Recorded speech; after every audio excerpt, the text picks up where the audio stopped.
8 फरवरी को होने वाले इलेक्शन में संगीन धांधली के इल्जाम पर एक जानिब PTI और JUIF समेत दीगर सियासी जमातें आवाज़ उठा रही हैं और इंतखाबी बेज़ाब्तिगियों की तहकीकात के लिए अदालत और मुतल्लिका फोरम्स के पास पहुँच चुकी हैं। दूसरी जानिब आलमी बिरादरी भी इलेक्शन की शफाफियत पर सवाल उठा चुकी है। अमरीका, बरतानिया, यूरोपीय यूनियन ने पाकिस्तान में होने वाले इलेक्शन पर शदीद तहफ़्फ़ुज़ात का इजहार किया है। इंतखाबी इज़्दारियों से मुताल्लिक़ मुल्क के तीनों सूबों में इलेक्शन ट्रिब्यूनल का क़याम अमल में आ चुका है। ताहम पंजाब में अभी ये मामला लाहौर हाई कोर्ट और इलेक्शन कमीशन के दरमियान फंसा हुआ है। इसी हवाले से आज सुप्रीम कोर्ट ने इलेक्शन ट्रिब्यूनल के क़याम से मुताल्लिक़ लाहौर हाई कोर्ट का फैसला और इलेक्शन कमीशन का नोटिफिकेशन दोनों मुअत्तल कर दिए।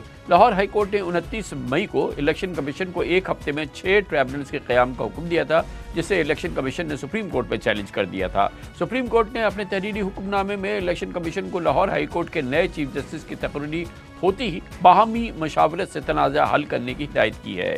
आज सवात के आगाज़ में PTI उम्मीदवारों की जानिब से अदम एतमाद के इजहार पर चीफ जस्टिस काजी फायज़ ईसा चिरागपात हुए और उन्होंने कहा कि ऐसे रवैये पर वो कार्रवाई करेंगे। अदालती कार्रवाई का मुख्तसर अहवाल हम आपको बताते हैं इस रिपोर्ट में। सुप्रीम कोर्ट में इलेक्शन ट्रिब्यूनल के कयाम से मुतालिक केस की समाअत के आगाज में तहरीक इंसाफ उम्मीदवारों के वकील नियाजुल्लाह नियाजी ने तश्कील शुदा बेंच और चीफ जस्टिस काजी फायज़ ईसा पर एतराज़ कर दिया, जिस पर अदालत ने बरहमी का इजहार किया। नियाजुल्लाह नियाजी ने मौक़िफ़ अपनाया कि मेरे क्लाइंट का एतराज़ है कि चीफ जस्टिस काजी फायज़ ईसा बेंच में ना बैठें। चीफ जस्टिस ने कहा कि क्या हम अपनी बेइज्जती के लिए यहाँ बैठे हैं? बहुत अदालती स्कैंडलाइजेशन हो गई, हम ऐसे रवैये पर कार्रवाई का कहेंगे। नियाजुल्लाह नियाजी ने कहा कि जो शख्स जेल में है उसका भी एतराज़ है, जिस पर चीफ जस्टिस ने रिमार्क्स दिए कि जिस शख्स का जिक्र कर रहे हैं वो जेल से वीडियो लिंक पर पेश हो चुका है और उसने बेंच पर कोई एतराज़ नहीं किया। चीफ जस्टिस काजी फायज़ ईसा ने कहा कि अदालत को स्कैंडलाइज करने वाले वकील का लाइसेंस मुअत्तल करेंगे। ऐसा नहीं हो सकता कि जो मुंह में आए कह दें, बस आप लोग केस खराब करना चाहते हैं। जस्टिस जमाल मंदुखेल ने इलेक्शन कमीशन के वकील सिकंदर बशीर मोहम्मद से इस्तफसार किया कि क्या चीफ जस्टिस इलेक्शन कमीशन की पसंद नापसंद का पाबंद है? क्या चीफ जस्टिस को इलेक्शन कमीशन हिदायत दे सकता है? उन्होंने कहा कि आप जजेस में से खुद किसी को मुंतखब नहीं कर सकते। चीफ जस्टिस ने कहा कि मुतालिका चीफ जस्टिस को ही इल्म होता है कौन कौन से जजेस दस्तयाब हैं। इलेक्शन कमीशन अब chief justice Lahore high court से मुशावरत क्यों नहीं कर लेता? जिस पर वकील इलेक्शन कमीशन ने जवाब दिया कि हमने मुलाकात के लिए रजिस्ट्रार हाई कोर्ट को खत लिखा है, जिसका भी जवाब नहीं आया। जस्टिस अकील अब्बासी ने पूछा कि बतौर chief justice Sindh high court जो नाम दिए वो कबूल कर लिए गए? पंजाब में इलेक्शन कमीशन ने क्यों मसला बनाया हुआ है? सिकंदर बशीर मोहम्मद ने कहा कि आपके नुकात से मुकम्मल मुत्तफिक हूँ, जिस पर चीफ जस्टिस ने रिमार्क्स दिए कि आपके मुत्तफिक होने का मतलब है कि इलेक्शन कमीशन का पहला मौक़िफ़ दुरुस्त नहीं था। जस्टिस जमाल मंदुखेल ने कहा कि इलेक्शन कमीशन हाई कोर्ट का हुक्म ना माने तो तौहीन अदालत लगेगी।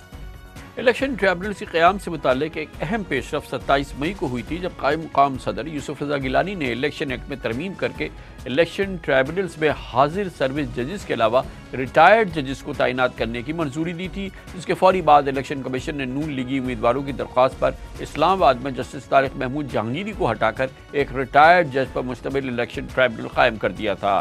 ताहम chief justice Islamabad high court ने इस पर स्टे जारी किया और नए इलेक्शन ट्रिब्यूनल को काम से रोक दिया। सुप्रीम कोर्ट में इलेक्शन ट्रिब्यूनल की तश्कील से मुताल्लिक़ केस की गुज़िश्ता समाअत में चीफ जस्टिस काजी फायज़ ईसा ने इलेक्शन एक्ट की तरमीमी ऑर्डिनेंस को पार्लियामेंट की तौहीन करार दिया था और कहा था कि अगर ऑर्डिनेंस से काम चलाना है तो पार्लियामान को बंद कर दें। जिसके बाद हुकूमत ने गुज़िश्ता जुमे को इलेक्शन एक्ट में तरमीम का बिल कौमी असम्बली से मंजूर कराया और आज सेनेट से भी मंजूर करा लिया है। इलेक्शन ट्रिब्यूनल्स और इसके पस मंज़र में जो इलेक्शन धांधली के इल्ज़ामात हैं, जो यकीनन पाकिस्तान के अंदर पाकिस्तान के बाहर भी बहुत ज़्यादा सुने गए हैं, और इस पर इलेक्शन ट्रिब्यूनल्स के क़याम पर इलेक्शन कमीशन ऑफ पाकिस्तान का मौक़िफ़ और ये तमाम मामला सुप्रीम कोर्ट में इस मौजू पर बात करते हैं। पाकिस्तान के मुमताज़ सीनियर सहाफ़ी अदालती उमूर हसनात मलिक हमारे साथ इस्लामाबाद से मौजूद हैं। बहुत बहुत शुक्रिया हसनात मलिक साहब। ये बताइएगा कि आज काफ़ी एक बहुत ही नापसंदीदा सी एक सूरत हाल पैदा हो गई, ऑब्वियसली जब एक बार फिर PTI के किसी वकील की जानिब से चीफ जस्टिस ऑफ पाकिस्तान की मौजूदगी पर इस केस को सुनने पर जो है वो एतराज़ उठाया गया, जिस पर बज़ाहिर बिल्कुल वाज़ेह तौर पर लगता है कि ज़ाहिर है कि पूरी अदालत ही बरहम हुई। गो कि इस अदालत के जो ख़ास तौर पर ट्रिब्यूनल्स के मामले पर इलेक्शन कमीशन का पाकिस्तान का मौक़िफ़ रहा है, अब तक जितनी भी हमने समाअत देखी हैं, चाहे वो लाहौर हाई कोर्ट हो, चाहे वो इस्लामाबाद हाई कोर्ट हो, चाहे इवन सुप्रीम कोर्ट हो, इलेक्शन कमीशन के मौक़िफ़ की बहुत ज़्यादा हिमायत हमें कहीं नज़र नहीं आई है। जी कमरान साहब, इसमें कोई शक नहीं है कि सुपीरियर जुडिशरी में इस वक्त 120 से ज़ायद जजेस हैं। अगर हम कहें कि मेजॉरिटी जजेस, बल्कि मेजॉरिटी से ज़्यादा, 2/3 से भी ज़्यादा, वो इलेक्शन कमीशन का जो कंडक्ट है इस 2024 के इलेक्शन में उस पर सवालात उठा रहे हैं। लेकिन उनको हर दफ़ा जो है चीफ जस्टिस काजी फैसला रेस्क्यू करते हैं। आज भी जो है वो जो बेंच जिस तरह कमेटी ने तश्कील दिया उसमें वो जजेस नहीं थे जिन्होंने रिजर्व सीट के केस में इलेक्शन कमीशन के कंडक्ट पे सवालात उठाए थे। बेंचेस का जजेस का चुनाव ऐसा किया गया कि वो जजेस जो सिर्फ जो है वो ये मामला देखें इलेक्शन कमीशन के कंडक्ट पे सवालात जिनका ये मादी ना रहा हो कि जिन्होंने उठाए हों। लेकिन बहुत बड़ा सरप्राइज़ हुआ बेंच के सरबराह को भी, ऑडियंस को भी, जब जस्टिस अकील अब्बासी और जस्टिस जमाल मंदोखेल ने इलेक्शन कमीशन पे सीरियस किस्म के रिजर्वेशन शो की और उन्होंने कहा कि आपने लाहौर हाई कोर्ट के 4 जजेस पे इतराज़ात किन बुनियादों पे लगाएं। उसका जवाब नहीं था। फिर उन्होंने कहा कि जी आप लाहौर हाई कोर्ट से कैसे पैनल मांग सकते हैं।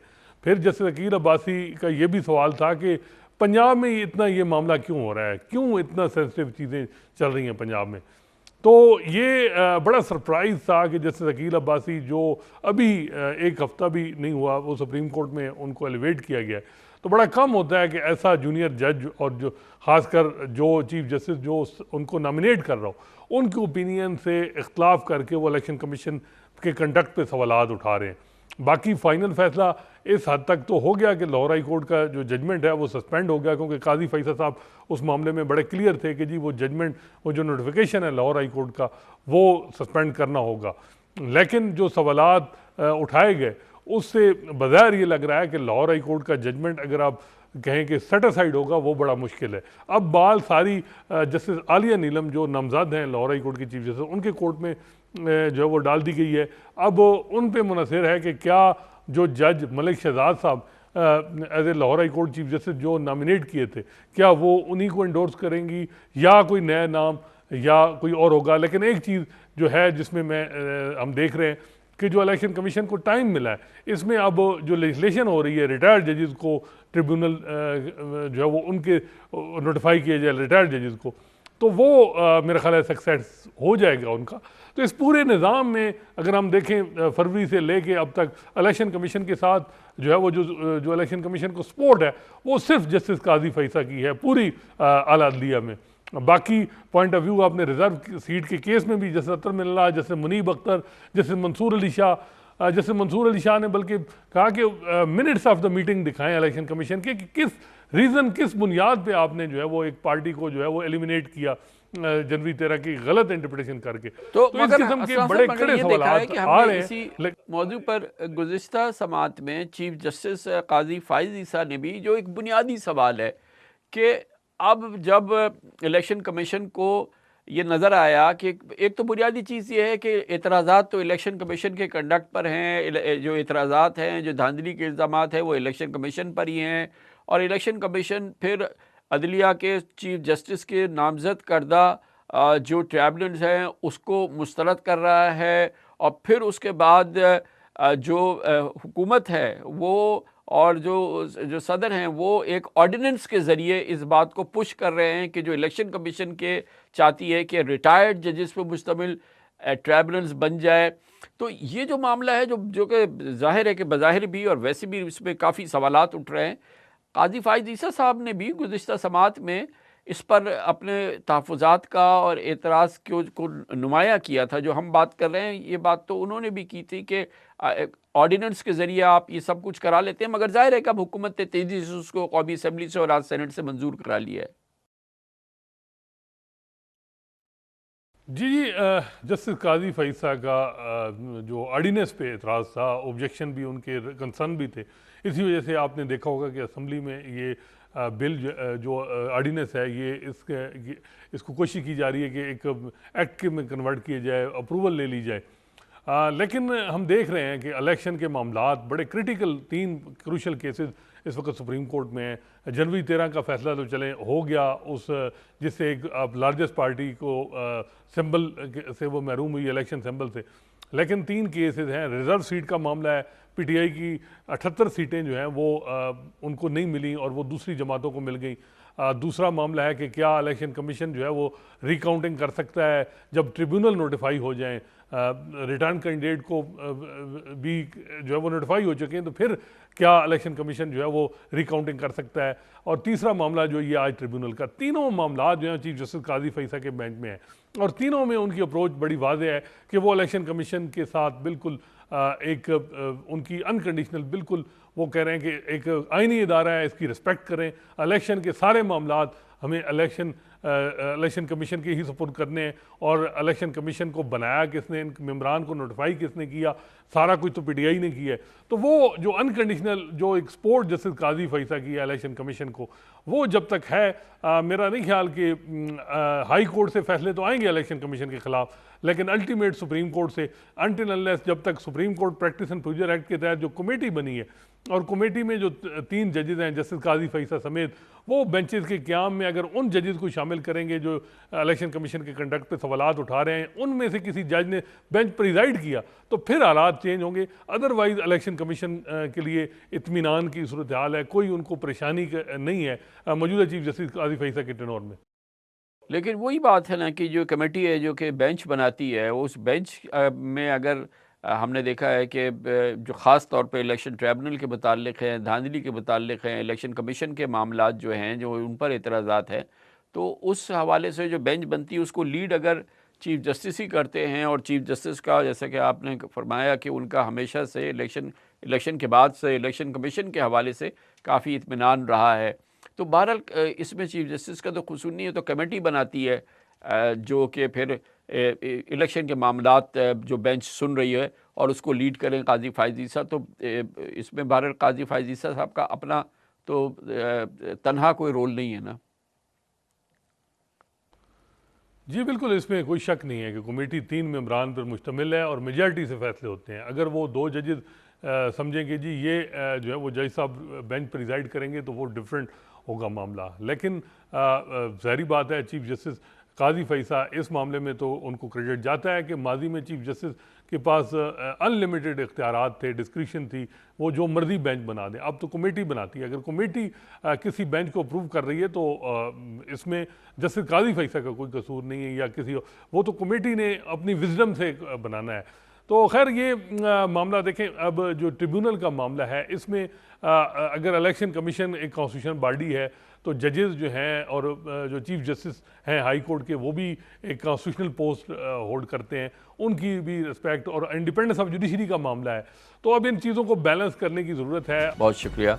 असाद मलिक हमारे साथ मौजूद थे। कमर्शियल ब्रेक, उसके बाद जिक्र रहेगा बरतानिया में भी इलेक्शन हो रहे हैं और आज वोटिंग हो रही है, बहुत इम्पॉर्टेंट है क्योंकि 14 साल बाद कंजर्वेटिव पार्टी का इक़्तिदार का सूरज डूबता नज़र आ रहा है। बड़ी भारी अक्सरियत से लेबर पार्टी 14 साल बाद इलेक्शन जीतती नज़र आ रही है और इस दौरान ये बात बिल्कुल वाज़ेह हो गई है कि कंजर्वेटिव के दौर में बरतानिया की माशी खराबी, माशी जो उसकी हमने इन्हितात देखा है वो शायद इससे पहले इस अंदाज का नहीं देखा। और बड़ी वजह यह है कि ब्रेक्सिट में अवाम ने ब्रेक्सिट से के हवाले से फ़ैसला दिया और यूरोपीय यूनियन से बरतानिया निकल गया, जो कि बहुत महंगा पड़ा। अब अवाम भी इस पर नादिम है और हुकूमत को भी और जो सियासी जमातें हैं वो भी इस हवाले से बिल्कुल ये समझती हैं कि गलत फ़ैसला हुआ है। इसी मौजू पर बात करते हैं छोटे से वक्फे के बाद।